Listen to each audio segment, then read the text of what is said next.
Hello बच्चों।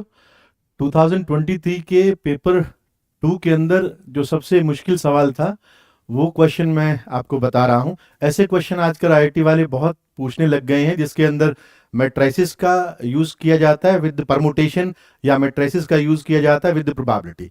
तो जो बच्चे पहली बार ट्राई कर रहे हैं आप उसको पॉज करके ट्राई कर सकते हो। ओके, मैं डायरेक्टली आपको बता रहा हूँ कि मुझे एक मैट्रिक्स दिया है और ये A B C D elements हैं जो इस सेट से आएंगे। आप देख रहे हो कि इस सेट के अंदर जीरो को छोड़कर बाकी 3, 5, 7, 11 सब ये 19 तक प्राइम नंबर यूज किए गए हैं। और मुझसे पूछा गया है the number of invertible matrices, मतलब डिटर्मिनेंट जो इसका डिटर्मिनेंट है वो जीरो नहीं होना चाहिए। इन्वर्टेबल मैट्रिसेस बताने हैं। ओके, तो मैं डिटर्मिनेंट निकाल लेता हूं इसका, डिटर्मिनेंट ऑफ आर। तो कैसे भी करो, मैं रो थर्ड के रिस्पेक्ट में इसको फाइंड कर रहा हूं। तो it is 5 time A D minus B C. तो मैं चाहता हूं कि ये जीरो ना बने। अल्टीमेट तो पर्पस तो हमारा ये है कि ये जीरो ना बने, बट मैं इसको थोड़ा इनडायरेक्ट वे से सोच रहा हूं कि हम टोटल मैट्रिसेस बना लेते हैं और उसमें से वो मैट्रिसेस घटा देते हैं, नंबर ऑफ मैट्रिसेस जिनके अंदर डिटर्मिनेंट की वैल्यू जीरो हो गई है। ठीक है, तो अपने पास में 8 टोटल है। तो ए बी सी डी को ही तो भरना है, बाकी तो सब आपके पास में फिक्स है। तो टोटल मैट्रिसेस जो होंगे 8 raised to 4 बनाई जा सकते हैं। ओके, मैं इसमें से वो मैट्रिसेस सबट्रैक्ट करूंगा जिनके डिटर्मिनेंट की वैल्यू जीरो आ गई है, जो सिंगुलर हैं, जो इन्वर्टेबल नहीं है। ओके, तो इसके लिए आपको दिखाई दे रहा है कि आप A D equals to B C बनाना चाहोगे कि ए डी और बी सी बराबर हो जाए, तो ये जीरो हो जाएगा। तो चलो अपन शुरुआत करते हैं जीरो को लेकर। ठीक है, तो पहला केस मैं ले रहा हूं कि सारे जीरोज हैं, ए बी सी डी चारों के चारों जीरोज हैं। ठीक है, ऑल 4 जीरोज, 4 जीरोज। तो वो तो एक ही केस हुआ ना कि सारे के सारे जीरोज हैं। अब मान लेते हैं कि 3 जीरोज हैं। आप मानते हो ना, अगर ए बी सी डी में से 3 भी जीरो हो गए, एनी 3, तो भी A D is equals to B C आ जाएगा। अब कौन से 3 जीरो, किसको जीरो वैल्यू असाइन करता हूं एबीसीडी में से? तो मैंने 4 में से कोई से 3 एलिमेंट सेलेक्ट किए एबीसीडी में से और इनको जीरो बना दिया। और जो चौथा एलिमेंट है उसको मैंने 3, 5, 7 अप टू 19 इन 7 नंबर में से लिया। तो 7 में से कोई सा भी ले सकते हो, तो इट इज 7 वेज। तो 3 जीरो लेके इतने मैट्रिसेस बनाए जा सकते हैं। अब हम बात कर लेते हैं, चलो 2 जीरोज लेके कैसे कर सकते हैं। अब तुम्हारे दिमाग में आएगा कि अगर आप 2 जीरोज लेना चाहते हो तो ए एंड डी इन दोनों में से कोई एक जीरो बना देना और बी एंड सी इन दोनों में से कोई एक जीरो बना देना, तो ये दोनों बराबर हो जाएंगे। तो मैंने ए एंड डी में से कोई एक सेलेक्ट किया और उसको जीरो वैल्यू असाइन कर दी, बी एंड सी में से भी कोई एक सेलेक्ट किया और उसको जीरो वैल्यू असाइन कर दी। ठीक है, मान लो ए एंड सी को हमने जीरो बना दिया, तो डी एंड बी बचे, उसको मैं 7 वेज से अदर देन जीरो एलिमेंट से सेलेक्ट कर सकता हूं। तो 7 स्क्वायर से रिमेनिंग डी एंड बी को मैंने सेलेक्ट किया, डी को भी 7 वेज से और बी को भी 7 वेज से। ठीक बात, तो ये 2 जीरो से बन गई। मुझे लगता है कि एक जीरो से संभव नहीं है। अगर एक जीरो होगा वो जहां भी रहेगा उस वाले पार्ट को तो जीरो बना देगा और दूसरा पार्ट हमारे पास में नॉन जीरो रहेगा। तो जीरो वाले केसेस तो इतने ही आएंगे। ठीक है, अब हम देख लेते हैं कि बिना जीरो के, नो जीरोज इन्वॉल्व, कोई जीरो नहीं है, जीरो जीरोज लिख देते हैं, जीरो जीरोज, कोई जीरो इन्वॉल्व नहीं है, नो जीरो इन्वॉल्व। तो नो जीरो इन्वॉल्व के अंदर कौन कौन से केसेस बनेंगे? एक केस तो तुमको समझ में आ रहा होगा कि ए बी सी डी ये सभी बराबर ले लीजिए, तो A D into B C बराबर आ जाएगा। तो सभी बराबर लेने का मतलब है जीरो लेना नहीं है। तो ऐसे 7 नंबर बन जाएंगे, लाइक 3, 3, 3, 3। ठीक है, A3, D3, B3, C3 ऐसे। तो ये 7 नंबर ऐसे बन गए, सभी मैंने बराबर लिए। ठीक है, अब यहां पर प्राइम देने का जो पर्पज है थोड़ा सा सिंपल बना दिया है सवाल को। वैसे तो ऑल्दो आप देख रहे हैं कि केवल 322 स्टूडेंट्स ने ही इसको, 0.18% स्टूडेंट ने इसको करेक्टली सॉल्व किया था। थोड़ा मुश्किल सवाल था, लेकिन थोड़ा उन्होंने अपनी कोशिश करी कि इसको थोड़ा आसान किया जाए। यहां पर प्राइम इन्वॉल्व है, सारे के सारे प्राइम्स हैं। तो अब अगर मुझे AD इक्वल्स टू BC बनाना है और बराबर नहीं है, तो आप कहोगे कि आप कोई से भी दो नंबर अगर आप लेते हो, लेट्स से अगर मैं 5 और 7 लेता हूं, तो A एंड D में से किसी को भी 5 और किसी को भी 7 दिया जा सकता है। सेम चीज B एंड C के ऊपर हो गई। तो पहले तो आप कोई से दो नंबर सेलेक्ट करो। तो 7C 2 वे से मैंने दो नंबर सेलेक्ट किए, लेट्स से मेरा 5 एंड 7 हुए। तो 5 एंड 7 को AD के ऊपर मैं फैक्टोरियल 2 वे से डिस्ट्रीब्यूट कर सकता हूं, एंड सिमिलरली 5 एंड 7 को मैं BC के ऊपर फैक्टोरियल 2 वे से डिस्ट्रीब्यूट कर सकता हूं। ठीक है, तो यहां पर तो तीनों एक जैसे नंबर थे और यहां पर दो नंबर से बनाया, 2 नंबर्स यूज किए 0 के अलावा। ठीक है, अब देखो यहां पर प्राइम का अच्छा रोल आ गया कि 3 अगर डिस्टिंक्ट नंबर होंगे तो यहां पर बराबरी कभी आ ही नहीं सकती। जस्ट मैं 3 नंबर लेके तो यहां पर बराबरी ला नहीं सकता। तो तुम समझ गए होंगे, सिमिलरली 4 डिस्टिंक्ट नंबर लेकर भी बराबरी लाई नहीं जा सकती। तो यहीं तक अपना केसेस बनेगा। ठीक है, तो ये इसका जितना आंसर मुझे याद है, जिसमें देख लेता हूं, यस 3780। तो ये 3780, ये इतने आपके पास में इन्वर्टिबल मैट्रिसेस आएंगे जिनके डिटर्मिनेंट की वैल्यू नॉन जीरो होगी। ठीक है, तो इस तरह के क्वेश्चंस आप थोड़ा प्रैक्टिस कर लेना, जिसके अंदर मैट्रिसेस और PNC इन्वॉल्व हो या मैट्रिसेस और प्रोबेबिलिटी इन्वॉल्व हो। ओके,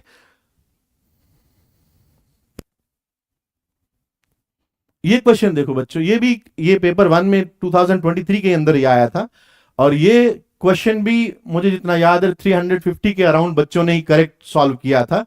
जो इतने सारे बच्चे बैठते हैं, तो ये 0.26% के आसपास शायद ये गया था, या इससे भी कम गया होगा। तो अब क्वेश्चन अगर आप करना चाहते हो तो एक बार वीडियो को पॉज करके आप पूरा क्वेश्चन अपने आप से ट्राई करना, मैं इसका सॉल्यूशन आपको बता रहा हूं।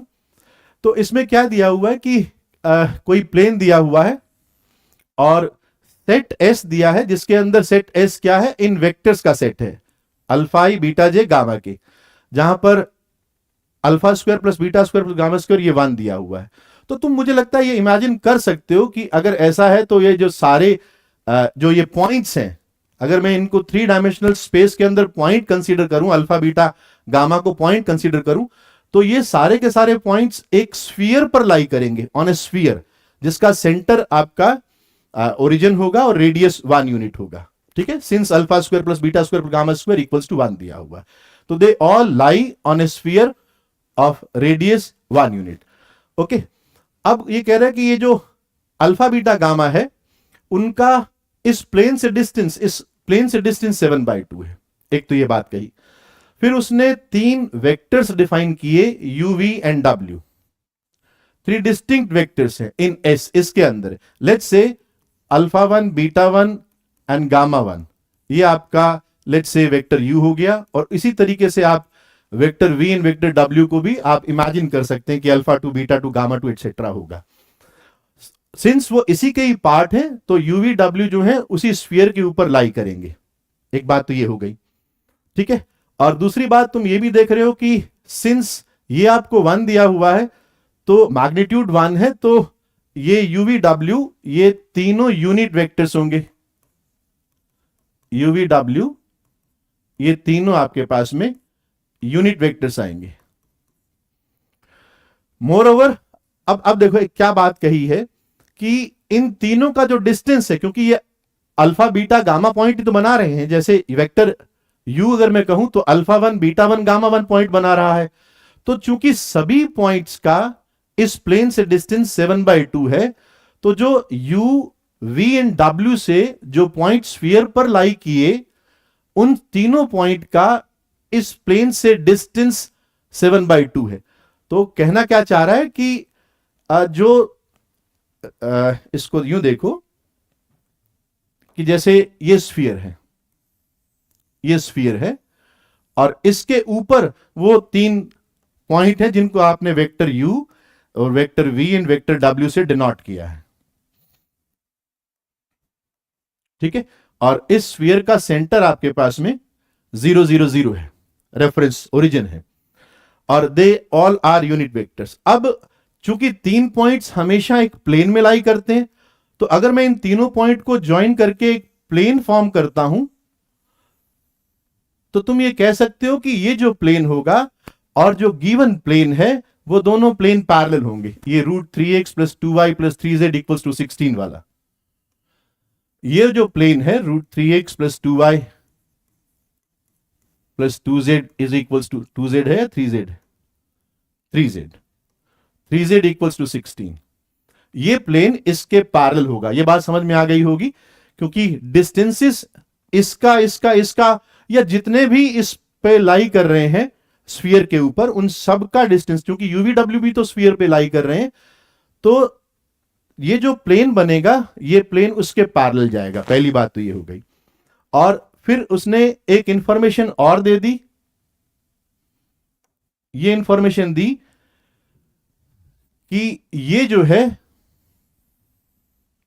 ये बराबर है u - v, v - w, w - u, ये तीनों बराबर है। अब तीनों बराबर होने का मतलब क्या हुआ? ये जो मैग्नीट्यूड्स हैं इनके ये बराबर है। तुम इनको ऐसे इमेजिन करो, जैसे यू इमेजिन करो कि ये बराबर है, और मतलब ऐसे तीन आपके पास में ये u, ये v और ये w है, और ये u v w को ज्वाइन करने से ये प्लेन बना। ठीक है, इस तरह से इमेजिन करो। तो आपको ये और ये तीनों ये यूनिट लेंथ के हैं और ये प्लेन बन रहा है। ठीक है, और ये जो इंफॉर्मेशन है mod of u - v equals to mod of v - w equals to mod of w - u, मुझे लगता है तुम जस्ट स्क्वायरिंग करके देख सकते हो कि u.v, v.w एंड w.u ये बराबर आ रहे हैं। बराबर आने का मतलब क्या हुआ कि ये जो तीन, समझ रहे हो ना इस बात को, कि ये जो तीन u v w जो वेक्टर्स थे, तो u.v, v.u और v.w एंड w.u बराबर होने का मतलब हुआ इनके बीच में जो एंगल्स हैं, u और v के बीच में जो एंगल है, ये वाला एंगल है, या w और u के बीच में ये जो एंगल है, या u और w के बीच में जो एंगल है, ये तीनों एंगल भी बराबर हैं। ठीक है, ये तीनों एंगल भी बराबर हैं, क्योंकि ये यूनिट वेक्टर से और u.v, v.w, w.u ये सब बराबर हैं, तो ये तीनों एंगल भी बराबर हैं। अब तुम इमेजिन करना कि ये इस तरह की पोजीशन है कि ये uvw, ये जो प्लेन है uvw वाला प्लेन, और जस्ट इमेजिन कि ये जो तीनों, अगर मैं 3 डायमेंशन के अंदर इमेजिन करूं, तो ये सारे एंगल मैं बराबर कह रहा हूं। ठीक है, ये सारे एंगल बराबर कह रहा हूं। अब सोचो जरा कि अगर ऐसा है, ये सिचुएशन है, तो अगर मैं इससे एक परपेंडिकुलर ड्रॉप करूंगा इस प्लेन के ऊपर, तो सिमेट्री से मैं बोल सकता हूं ना कि ये जो परपेंडिकुलर है ये इस प्लेन के point of symmetry, that is centroid पर मीट करेगा। तो ये जो पॉइंट होगा G, that will be centroid of this triangle. ठीक है, एक तो ये बात हो गई। अच्छा, अब ये जो प्लेन है, ये प्लेन इस प्लेन से, लेट्स से ये प्लेन है, इस प्लेन के पैरेलल ये uvw वाला प्लेन है, और इस प्लेन से एक डिस्टेंस दिया हुआ है 7/2 इन पॉइंट्स का इस प्लेन से डिस्टेंस 7/2 दिया हुआ है। तो ये मतलब अब देखो, आप ये बात इमेजिन कर पा रहे होगे कि मैंने uvw, कोई बोलेगा कि सर ये uvw इधर ड्रॉ किया है। अगर uvw मान लो अगर आप इधर ड्रॉ करते, ऐसा क्यों नहीं कर सकते थे? uvw ऐसे भी तो हो सकता था कि यहां ड्रॉ कर लेते और प्लेन के पैरेलल हो जाता। तुम इसके लिए एक छोटी सी बात ऑब्जर्व करो कि अगर मैं 0 0 से इस पर परपेंडिकुलर ड्रॉप करता, तो परपेंडिकुलर की जो लेंथ आती, that will be 16/9 4 13 3 16 √16, that is आपके पास में इसकी लेंथ जो है 4 यूनिट आती। अब जब 4 यूनिट आती, ये वाली लेंथ 4 यूनिट है, और आपको यहां इस प्लेन का हर एक पॉइंट का डिस्टेंस अल्फा बीटा गामा जो है इस प्लेन से डिस्टेंस 7/2 दिया हुआ है, तो वो ऊपर तो जा ही नहीं सकता ना, तो इसलिए ये तो ड्रॉ करने का कोई सेंस नहीं बनता। ठीक बात समझ गए ना, कि ये कहना क्या चाह रहा हूं कि अगर मैंने O से अगर मैंने इस प्लेन पे परपेंडिकुलर प्लॉट किया तो इसकी जो लेंथ आई वो मेरे पास में 4 यूनिट आती है, ये 4 यूनिट आती है, ठीक है। और इस प्लेन से जो डिस्टेंस है वो आपको 7/2 यूनिट दिया हुआ है। तो कहने का मतलब यह हुआ कि ये जो डिस्टेंस है, लेट्स से दिस डिस्टेंस, ये जो डिस्टेंस है, ये डिस्टेंस आपके पास में 1/2 यूनिट हो गया, क्योंकि ये पूरा 4 था और प्लेन का इस प्लेन से डिस्टेंस जो है वो 7/2 दिया हुआ था, तो ये डिस्टेंस 1/2 हुआ। और ये डिस्टेंस का मतलब क्या हुआ, इस जो सेंट्रॉइड का जी का जो पोजीशन वेक्टर है, इसके मैग्नीट्यूड की वैल्यू वो हाफ दे रहा है, that is magnitude of u plus v plus डब्ल्यू बाई 3, ये मुझे हाफ दिया हुआ है, ठीक है। अब मुझको लगता है कि तुम अगर u dot v, v dot डब्ल्यू ये सब बराबर हैं, इसका भी यूज करना चाहो तो आप इसको क्रॉस मल्टीप्लाई करके देख सकते हो कि उनकी इंडिविजुअल वैल्यू क्या है।